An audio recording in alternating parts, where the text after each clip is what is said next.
As much as I'd like to rave out for about an hour or two, I don't think I really want to do that. So I'm going to be giving a talk today that's, well, it changed over the course of making it. Originally, this was going to be really heavily focused on behavioral security, and I was going to get really into the nitty-gritty of this, and there's a lot of lovely theory about a lot of the things to do with this. But unfortunately, part of that was, well, I want an example for all these bits of theory, and I chose my favorite video game, ARMA3.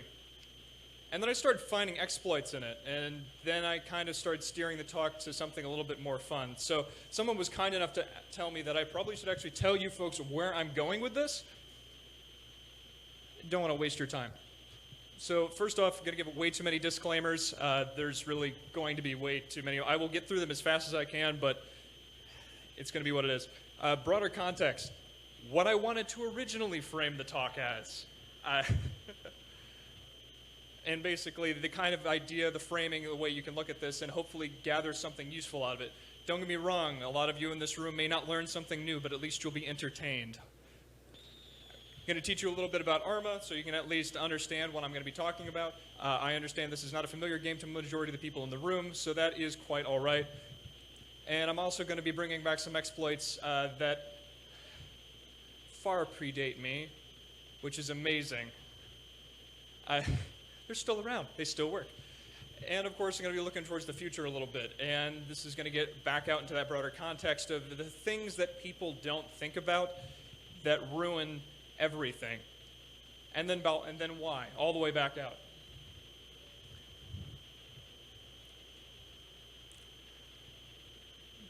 This is how you know there's good build quality in Macs.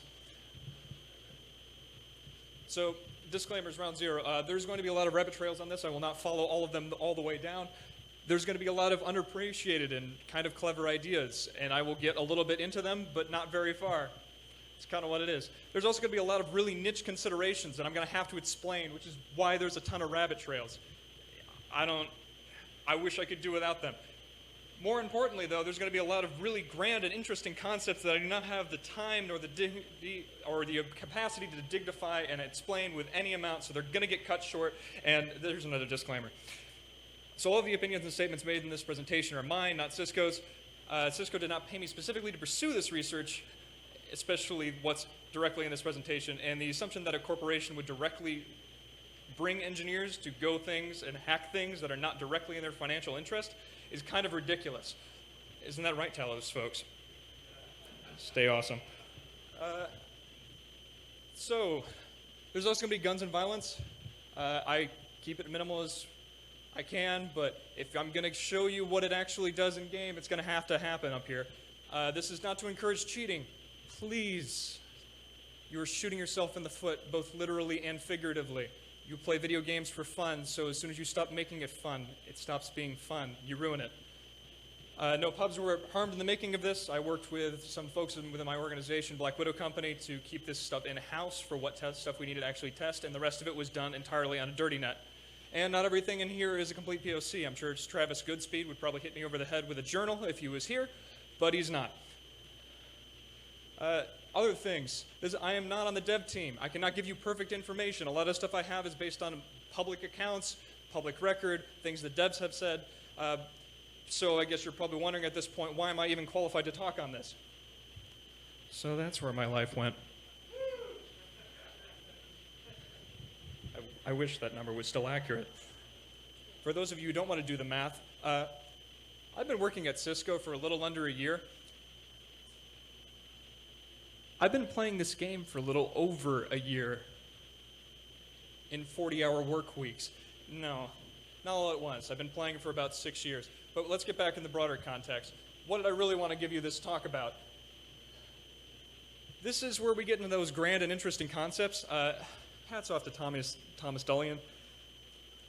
Now, some of you who are remotely familiar with the paper that this comes from are probably already looking at me and be like, Travis, non-finite state autonoma, tell me more. We're not going to go there.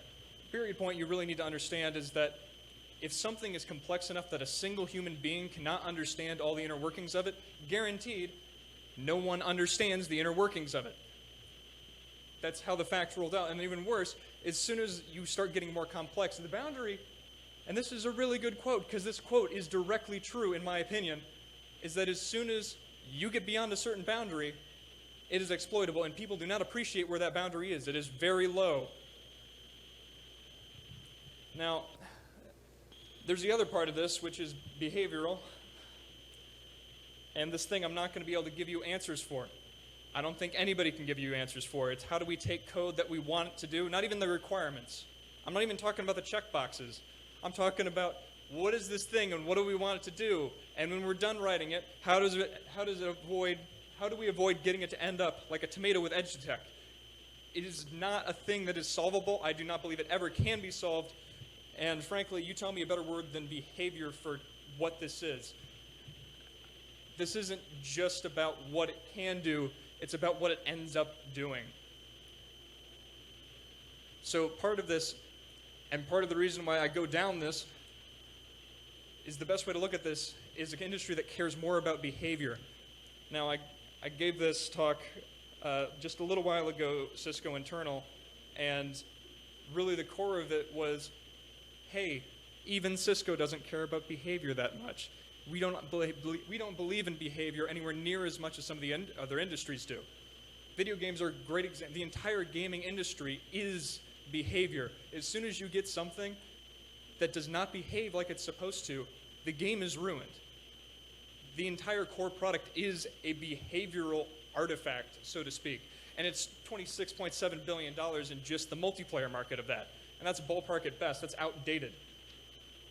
So just because they have something that's really, just because they have something that's necessarily different than yours doesn't mean that they don't care about the same things.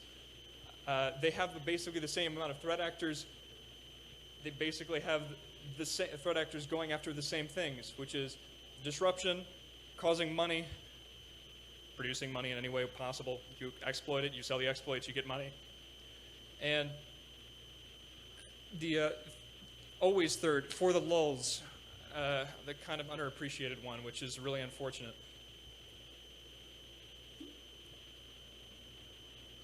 So part of this, I do have to actually give you guys a proper disclosure of how far down the rabbit hole I'm going here.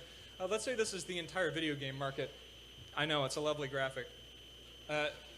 We're talking about a PC-only game, which is admittedly a large part of the market, and this is probably not proper market share. Most of this is probably mobile.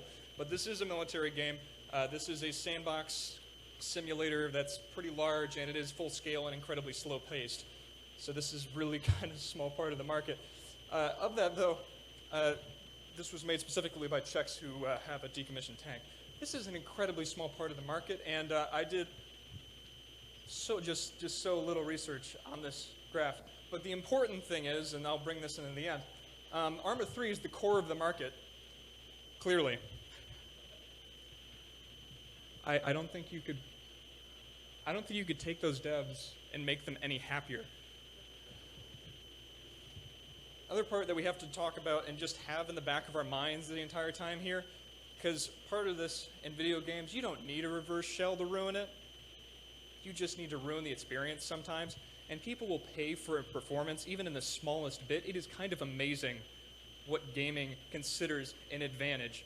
People will pay literal thousands of dollars for milliseconds of input delay, of extra frame times.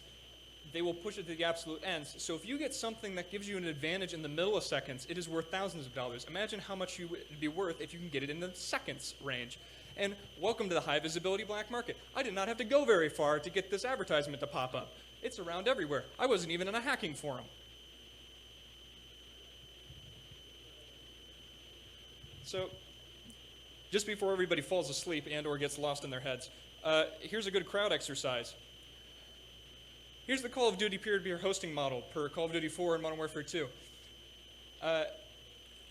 There's a lot of things that are kind of wrong with this, but I'm going to core it down to the one problem I think I see the most with this, which is host is algorithmically picked based on the combination of centrality, ping, NAT type, upload speed, and the host basically does everything, sends the maps and the parameters, enforces the behavior, reports malicious clients, and does all the stat reporting. What's the wrong with this model? Hands, please. You can shout it out if you like to.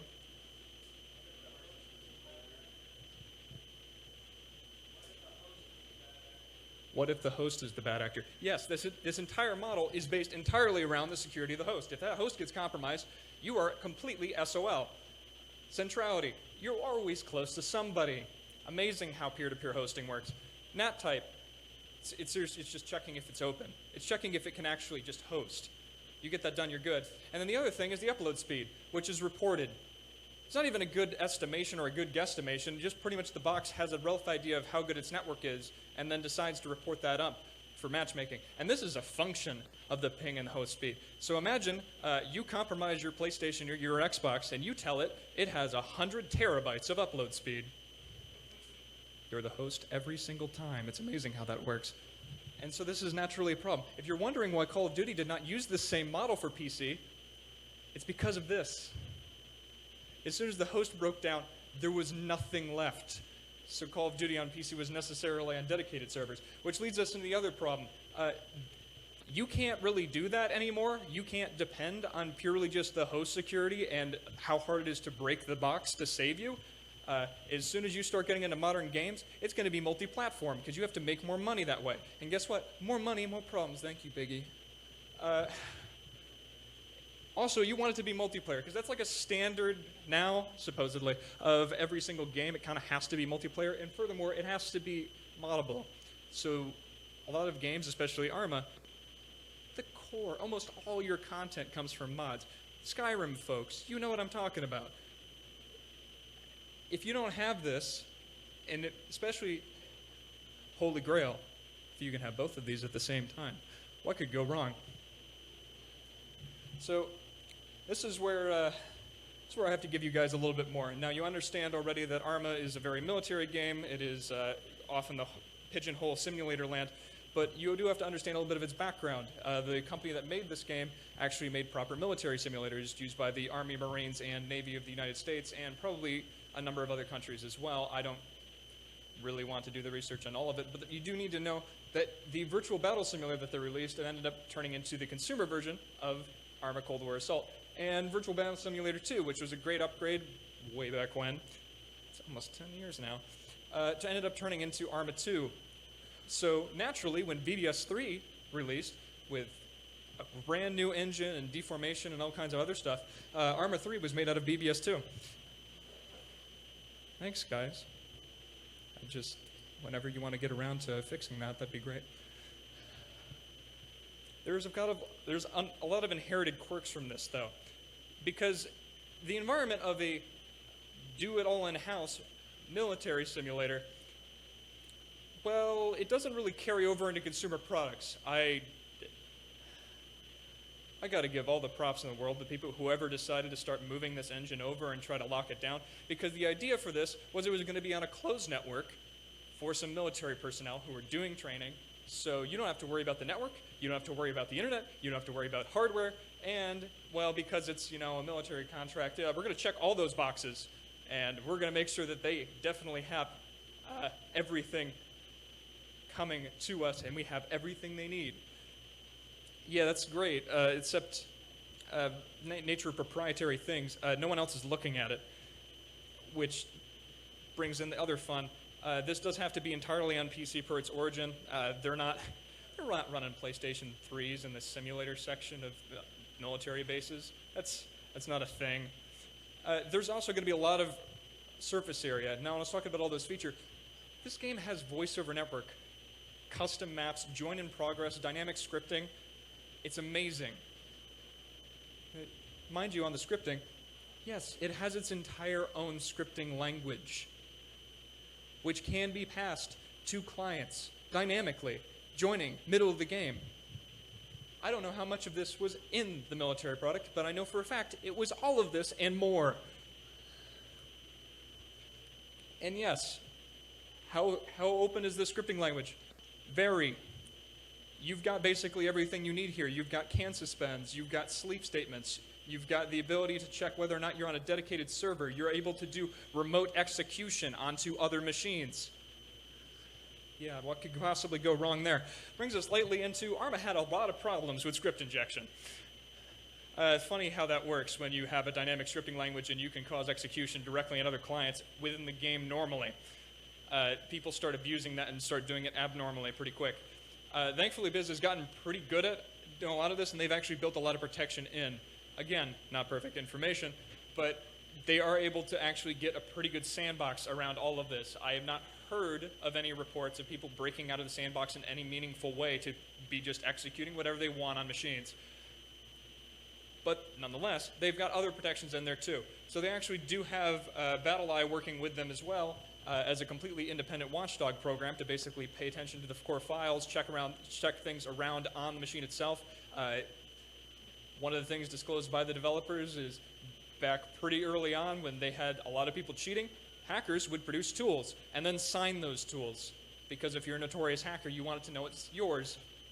Why not? And so naturally, this watchdog would just check the system for a signature. Oops, you're banned.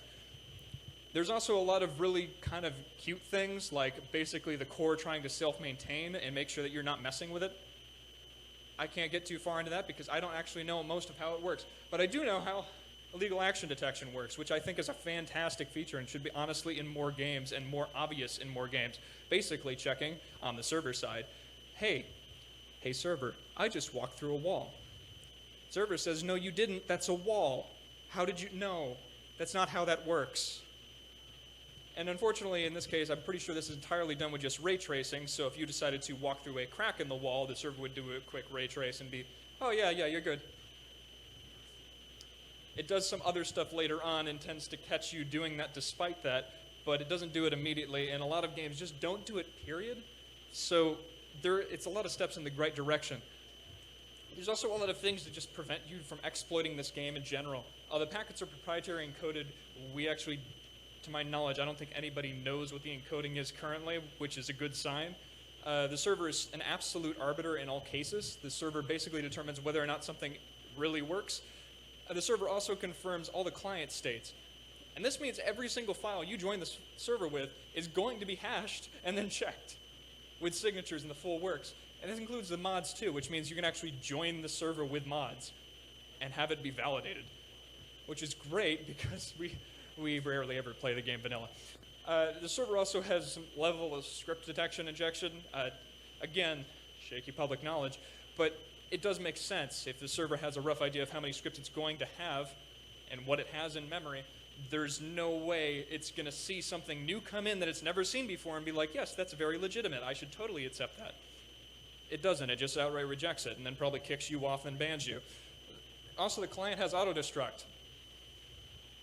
Now, some people in the back who read that early have been like giving me this query-eye look. Yes. Yeah, that is a real thing. ARMA3 was notorious for having multiple layers of DRM. If you were able to disable the first layer of DRM, you were fine. And you're just able to start up the game without a license key. And you just keep on cruising along. Of course, you do that for a little while, and then a kind of week goes by, or maybe 2 weeks go by, and you kind of notice your aim starts to get worse. Like, not just like you might be bad today, or you're just bad at shooting in general, but no, you're standing literally in front of a barn and cannot shoot the barn. It is impossible. And then you die and turn into a seagull. This is not hyperbolic. You literally turned into a seagull, and then you could only ever be a seagull. This is the greatest free trial in DRM I've ever seen in a game. It is a fantastic idea.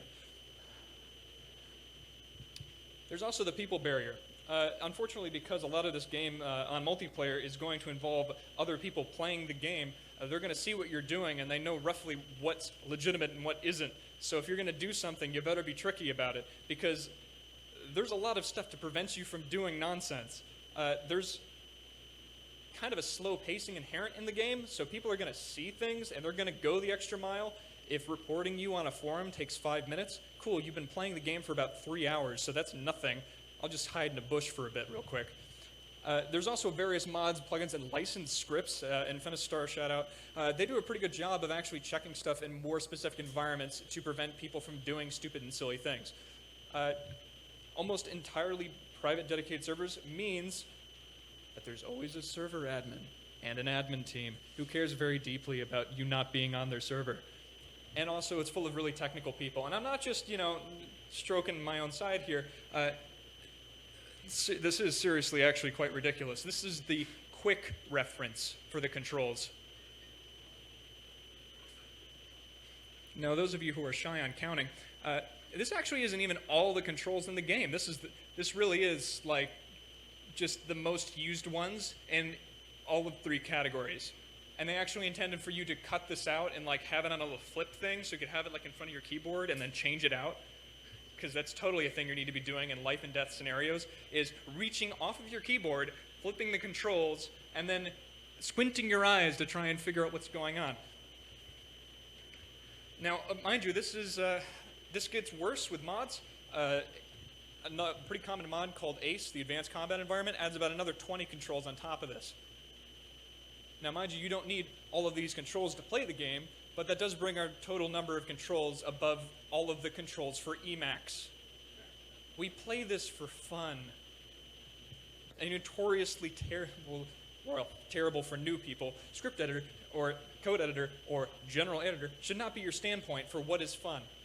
There's also the EULA, and I'm purely putting this up here just to make sure that everybody knows I didn't break it. Basically, your fundamentals here are you do not have the ability to translate, reverse engineer, disassemble, decompile, derive source code, or anything of that sort without the prior written consent of the licenser. I do not have the prior written consent. There's also this bottom one, which is you cannot exploit the program or any of its parts. And this actually did concern me until I read the rest of it, which is for any commercial purpose. Cool. I'm an individual. I'm kind of a personal person. So I just won't touch the binary. I'm good. So here's where it starts to get real. I like graphs and visual things because they certainly help me. This is going to be a pretty simple one, and I'm just going to hide underneath the projector screen here. This might be helpful. Let's assume an unsecured client and assume an unsecured server, and then a whole bunch of in the open UDP packets. Well, let's add in and start laying in their added layers of protection. First off, we have some server-enforced hash and signature checks, which does keep you from modifying a lot of things in the client. You have a legal action detection on the server, and the UDP packets are proprietary encoded. You have a watchdog protected client core checking on the memory, servers doing all the arbitration, heuristic script injection on the server basically to prevent you from funneling new things in, and a lot of heuristic environmental checks to prevent applications that are messing with the client or doing things they're not supposed to do on the client's network. And there's also a lot of cheeky developer honeypots protecting the client. I'm looking at you, self-destructing code. And centralized reporting of all suspicious clients. Yes, all the servers actually do phone home, which is nice. There is one thing wrong here. There's kind of not a lot of protections on that network code. It's encoded, and it's definitely UDP, but is it exploitable? Well, that funny thing, they wrote the entire thing on UDP. There's seriously, at no point do they ever send a TCP packet, which means for those things that are kind of important, like bullets, they actually have to send this stuff along, and it has to get checked. So they actually re-implemented a lot of TCP back up at layer 7, for those of you familiar with the OSI model, all the way up the application layer. Those of you who are not familiar with the OSI model, basically this means they can't see anything of what's going on at the network because that's how the OSI model works, and they re-implemented stuff that's supposed to be very far down, very high up. It generally works out all right. They don't need all of TCP, and UDP is very fast. But it does cause some concerns if you start thinking about other things, like locality. This is pretty standard across a lot of video games. How do you keep things moving smooth for all the players? Well, if the server has to hack every single footstep you take, you're not going very far. So naturally, we have to give control over certain things to all of the clients. The server is obviously the final arbiter, but that doesn't necessarily mean that it's the first. Don't die on me now, Max.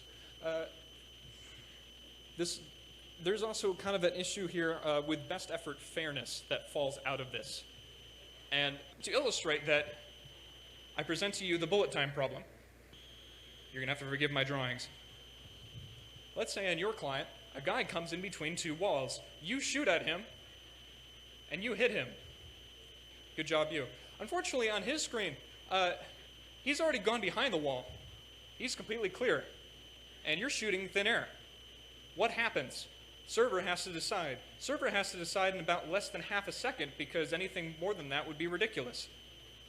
While you're thinking about that, How about another one? And this is actually getting, unfortunately, pretty chopped off, so I will do my best in local space here to hang this up. Let's say that guy actually made it around, and on your client, you still haven't seen him move. And you're still shooting him, and you've dumped about half a mag into him on your screen, and you're starting to think that he might be Superman, and you're being very concerned. Meanwhile, on your client, he's gotten all the way around the wall, and he's shooting back at you. What happens now? Seriously, you're the server, and this actually happens. Well, ARMA's answer is everybody dies, like a good parent. So what the ARMA server actually ends up doing is it looks at all of this, it looks at your story, it looks at his story, and like a good parent, it looks at both of them and says, oh, both of these are very good stories, and both of these could be very legitimate. So I will punish you both, and you are both now dead. Thus, welcome to some exploit necromancy. I will not take credit for a lot of this, and a lot of this is really old stuff, and frankly is not even that technically crazy. It's a really low bar. The bar is incredibly low here because the issue is you can't necessarily fix it. Lag is an issue. Seldom abused intentionally. Some people still do, though. And it's always present in everything because you cannot possibly fix this entirely. If you start cutting on people who are lagging too much, suddenly the majority of the rural United States can't play your game. That's going to be a bit of an issue for your bottom line. Now, this does, of course, bring up the other thing earlier. UDP does have other baggage, which is acceptable losses, and the server can't see anything of what's going on with that. And because they rebuilt a lot of the TCP layers all the way up on layer 7 on a stateless protocol, if you start messing with the stuff on a lower level, good luck. Good luck. Really what happens is ARMA needs to cope with the reality of a simulation. That's not just a joke. This simulation is happening sometimes seconds away from each other at light speed. Now, mind you, though, I understand people are going to look at the globe and be like, oh, you can't possibly, say there's seconds between here and there. Fiber optic lines do a lot of zigzagging, and not all of it's fiber optic lines, unfortunately. So you do end up with some issues. This is not new at all. In fact, it's so old that people have been attaching light switches to Ethernet cords for a long time. Now, there's the obvious solution here. As a hacker, cheater, whatever you want to call it, I'd rather not call it a hacker. It's just cheating. You can just interrupt all of the traffic. Now, there's actually some significantly allowed time gaps. In a lot of games, this is multiple milliseconds, sometimes a second or more. In default ARMA, it's 8 seconds. Now, mind you, there's some server settings that you can mitigate this with, but they are not the defaults, and yes, this works in so many things. It's unfortunate. And it's important that people are aware of this so that we can all keep trying to fight it. There is the major advantage of this, which is rushing, because if you're not giving other people information in regards to where you are, if you walk into a building and see where people are, you can see where they all are. And you haven't entered the building yet. That's kind of an issue. You can start shooting them. You have not entered the building yet on their screen. It's a problem. There's the one drawback of it is that the world keeps on turning. So I'm going to run through. I did actually make a script that I'm going to be using up in the upper right-hand corner for a lot of this.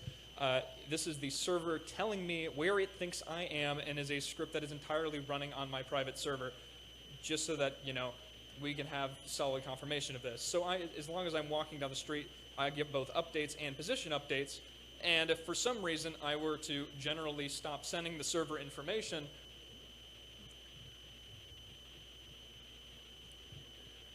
those position updates completely stop until the lag switch stops. Now, some of you were looking at that and were like, well, why were you still getting updates? Yeah, we'll get to that pretty soon.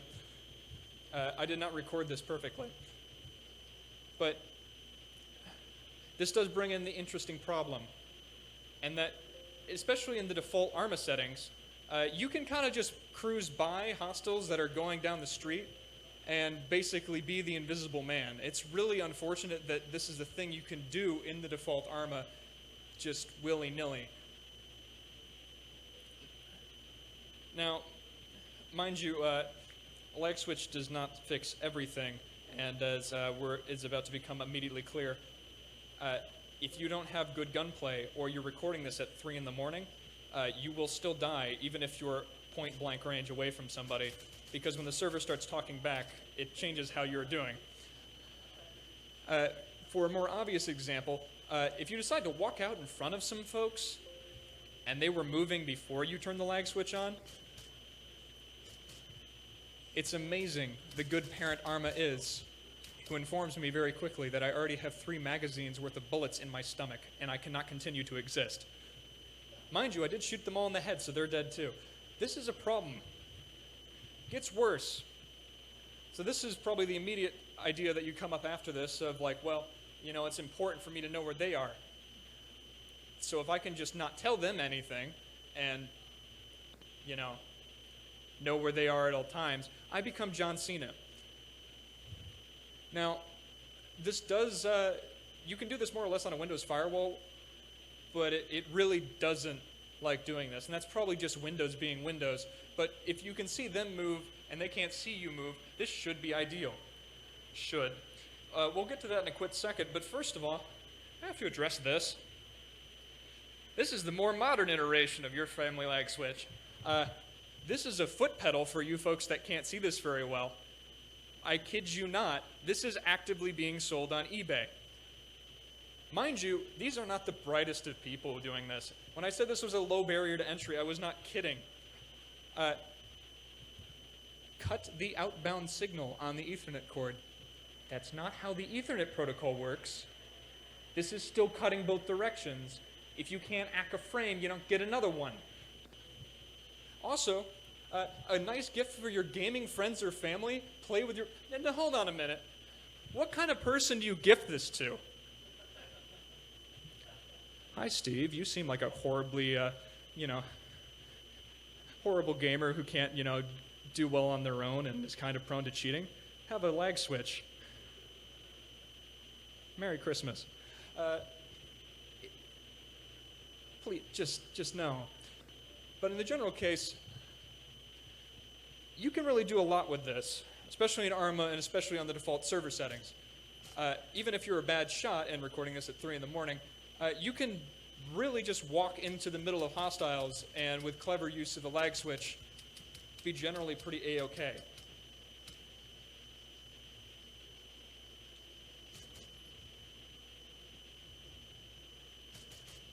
And this is a lovely case of watching the server catch up. The worst part about this is, as long as you're giving information to the server eventually, the server is pretty A-okay with it. It's not going to stop you, not going to really give you a huge amount of problems. So you can really just cruise around and do whatever you want. This is the lovely point where I'd like to remind folks that the audio is not working. So if you couldn't hear any of that, I couldn't hear any of that. All right. We can run this presentation without audio, but as a fair warning, as we get later on, there's going to be some sound effects that I have to produce with my mouth, and that's going to be bad for everybody involved. There is the other part of this that people seldom think about, which is stopping the download. Now, you might think not getting information anymore is a problem, but the thing is you're still talking back to the server, and the server is very happy when you talk to it, which means you can do this for longer.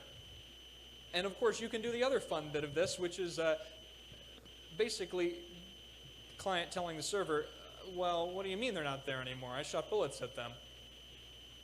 And the server, like a good parent, says, sigh, fine, I guess you're, this is legitimate. You haven't been receiving these updates. And so, naturally become one of the worst roles Arnold Schwarzenegger has ever played, and the Iceman. Natural application for this is sniping, because, and this is really not as far away as you need to be in order to be able to do this. You could do this multiple kilometers out, because bullet travel time is real in ARMA.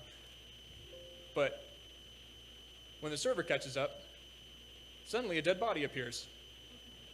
And everybody heard the sniper shot about 8 seconds too late. Of course, you can also do this if you're in an urban environment. And let's say, you hear a tank coming down the road. I hear the audio, it's very soft. And you happen to have some explosives. Now, mind you, this tank crew is still cruising down the road on their screen. On your screen, however, you're really just going through the arduous process of setting up a satchel charge. And finally, your client does actually get angry at you for chopping the traffic off for so long. But the tank is on its merry way, and the server is quite pleased that you're finally talking to it in proper again. Don't worry, there is Zeus enabled, so I can actually show you what happened. That tank continued down the road like nothing was wrong, because nothing was, until it exploded randomly. This is a problem. Seriously. Now, mind you, as I've been clarifying, there are settings to prevent this.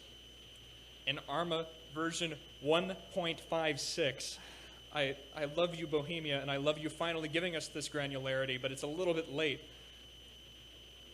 Thankfully, you can actually, as a server admin, really decide where you want to put the cutoff line, where you're deciding that someone is no longer someone in Idaho with a bad copper line from AT&T and is now someone who's genuinely abusing it.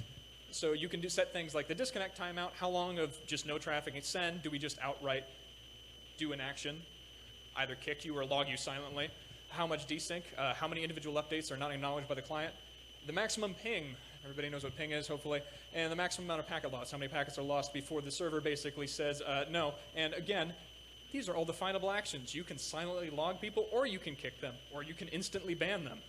You have to go through a little bit of extra work for the instant banning deal, and it, of course, is only on your server.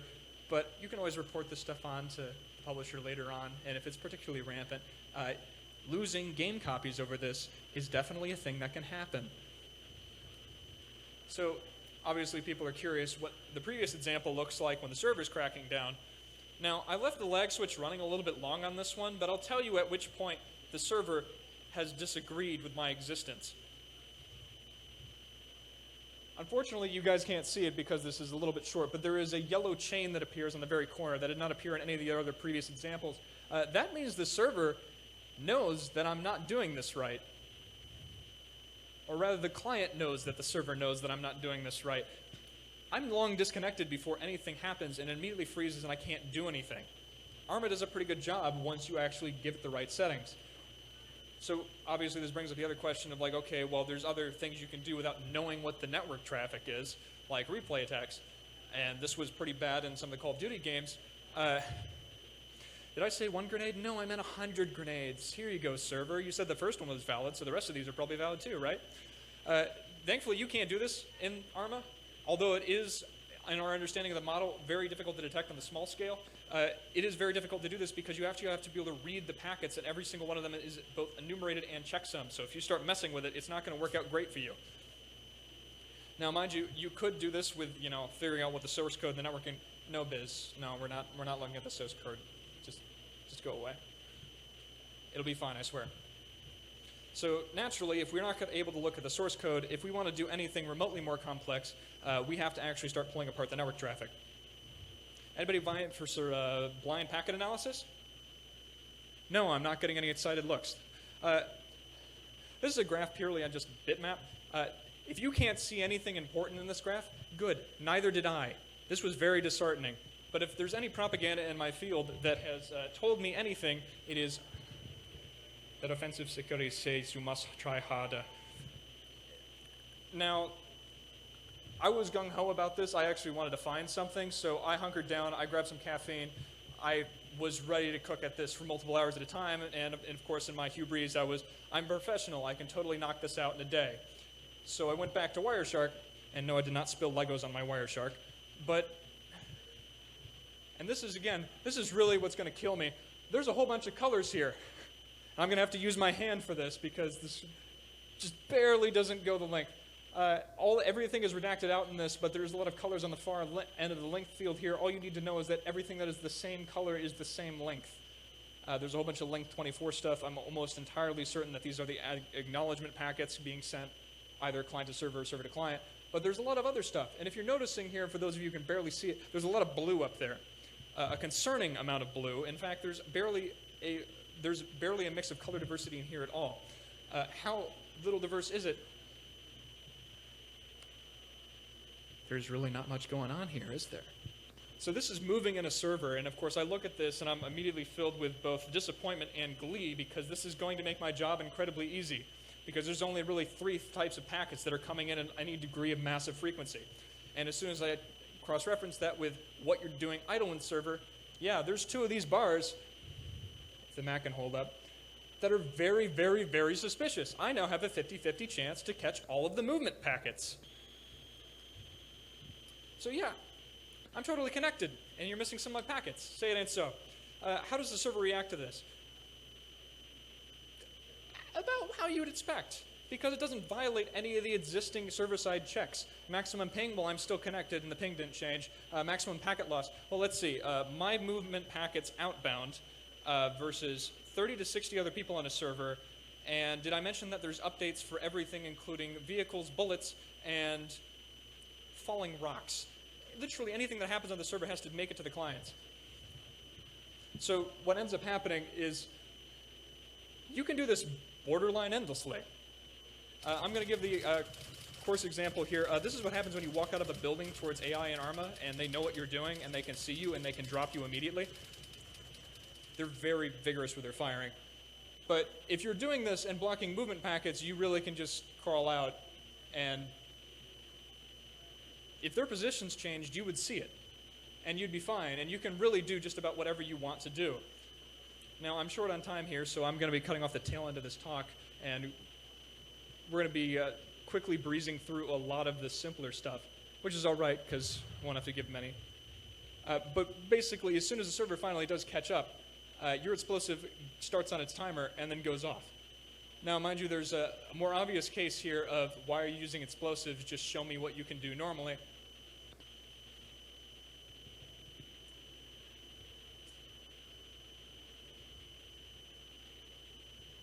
And basically what you can do normally with this is you can walk out the front door and then just continue.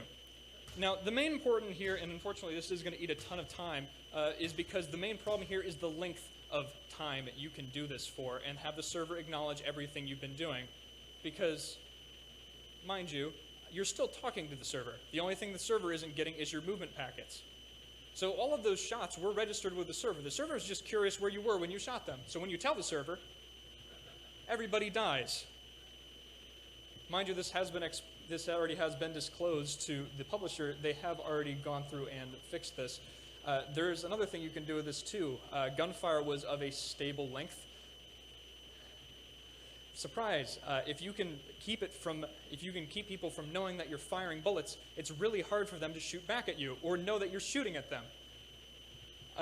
Obviously, this is a pretty short time period that you have to do this in a reasonable case, but there is a lot of legitimate ways to do this in the game. I understand.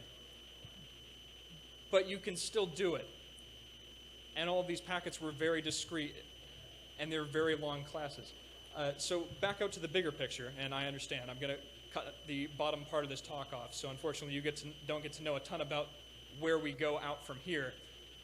But the time-sensitive operations can become adversarial, any of them in the open case. If you can think of any protocol that is insistent about people staying connected, if someone can get in the middle there, or you can hold your things until the absolute last second, this can get adversarial very quickly.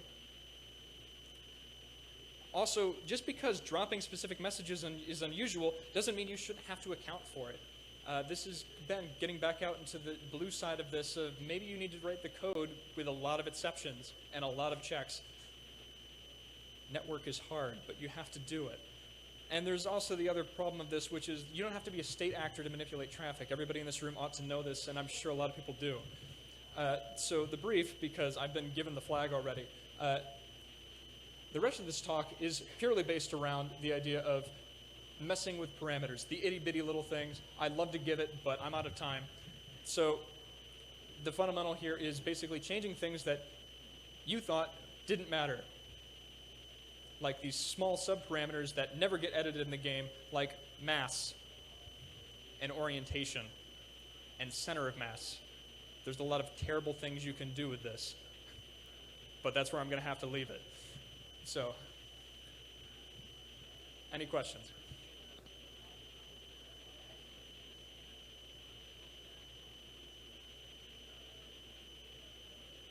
All right.